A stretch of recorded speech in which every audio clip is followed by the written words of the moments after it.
रीवा और मैहर को जोड़ने वाले नेशनल हाईवे 30 पर मंगलवार की दरमियानी रात दर्दनाक सड़क हादसों की ऐसी तस्वीरें सामने आई है जिसने हर किसी को झकझोर कर रख दिया है।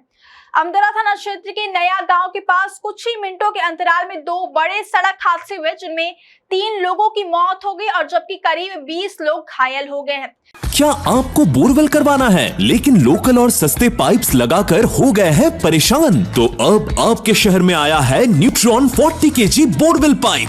दमदार क्वालिटी के साथ 10 साल की गारंटी, ज्यादा मजबूती और लंबी उम्र का वादा। तो अगली बार बोरवेल करवाएं। केसिंग पाइप सिर्फ न्यूट्रॉन 40 kg ही लगवाएं। सबसे दुखद बात यह रही कि घायलों को बचाने पहुंचे थाना प्रभारी टीकाराम कुर्मी भी दूसरे हादसे की चपेट में आ गया और गंभीर रूप से घायल हो गए हैं। बताया जा रहा है कि कटनी जिले से श्रद्धालुओं से भरी एक ट्रैक्टर ट्रॉली मैहर दर्शन के लिए जा रही थी। देर रात जब वाहन अमदरा थाना क्षेत्र के नया गांव के पास नेशनल हाईवे 30 से गुजर रहा था तभी पीछे से तेज रफ्तार ट्रक ने ट्रैक्टर ट्रॉली को जोरदार टक्कर मार दी। टक्कर इतनी भीषण थी कि ट्रैक्टर ट्रॉली अनियंत्रित होकर डिवाइडर पर पलट गई। हादसे के बाद मौके पर चीख पुकार मच गई। सड़क पर घायल लोग तड़पते रहे और आसपास अफरा तफरी का माहौल बन गया। हादसे की सूचना मिलते ही अमदरा थाना प्रभारी टीकाराम कुर्मी अपनी टीम के साथ मौके पर पहुंचे। पुलिसकर्मी घायलों को अस्पताल भेजने और सड़क पर यातायात व्यवस्था संभालने में जुट गए, लेकिन किसे पता था कि राहत और बचाव कार्य के दौरान एक और बड़ा हादसा उनका इंतजार कर रहा है। करीब 20 मिनट बाद पीछे से तेज गति से आ रहे एक दूसरे ट्रक ने पहले से खड़े ट्रक को जोरदार टक्कर मार दी। टक्कर इतनी जबरदस्त थी कि दूसरा ट्रक भी अनियंत्रित होकर डिवाइडर से जा घुसा। इस दौरान रेस्क्यू में लगे थाना प्रभारी टीकाराम कुर्मी उसकी चपेट में आ गए और गंभीर रूप से घायल हो गए हैं। पुलिस कर्मियों और स्थानीय लोगों ने किसी तरह उन्हें बाहर निकाला और तुरंत अस्पताल पहुंचाया गया। प्राथमिक उपचार के बाद उनकी गंभीर हालत को देखते हुए जबलपुर रेफर किया गया। इन दो दर्दनाक हादसों के बाद नेशनल हाईवे 30 पर लंबा जाम लग गया। कई किलोमीटर तक वाहनों की कतारें लग गई। घटना की जानकारी मिलते ही मैहर कंट्रोल रूम सक्रिय हुआ और सीएसपी महेंद्र सिंह, अनिमेश द्विवेदी सहित तीनों थानों की पुलिस, एएचआई की टीम और पेट्रोलिंग स्टाफ मौके पर पहुंचा।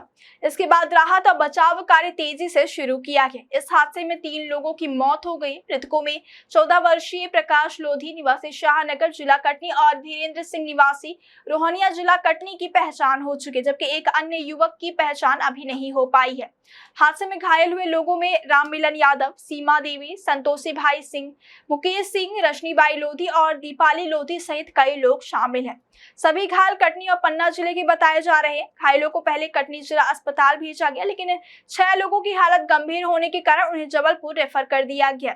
वहीं करीब 14 से ज्यादा लोगों को सामान्य चोटें आई हैं। डॉक्टरों की टीम लगातार घायलों के इलाज में जुटी हुई है। विंध्या टाइम्स के लिए मैहर से प्रवीण गौतम की रिपोर्ट। कल रात को रीठी से एक ट्रैक्टर ट्रॉली में 35 लोग करीब सवार होके, जो ग्रामीण थे वो सवार होके मैहर देवी दर्शन के लिए आ रहे थे। रोहनिया के पास एक ट्रक ने पीछे से टक्कर मार दी, जिससे ट्रैक्टर ट्रॉली पलट गया। उससे मौके पर ही एक व्यक्ति की मौत हो गई थी, 23 घायल थे।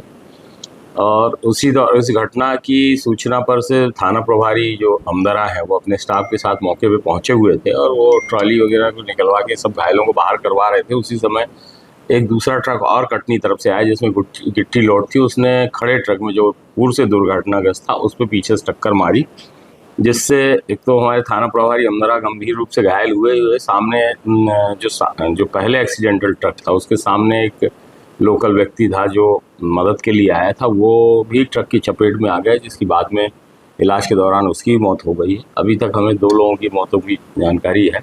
6 लोग कटनी में इलाज करा रहे थे। जैसी हमने कार्रवाई प्रारंभ कर दी है। हमारे टीआई अमदरा जो है जबलपुर में मेट्रो हॉस्पिटल में एडमिट है, जहाँ उनका इलाज चल रहा है। सर, जिन लोग मतलब जिससे हादसा हुआ है वो पकड़ा गया है क्या?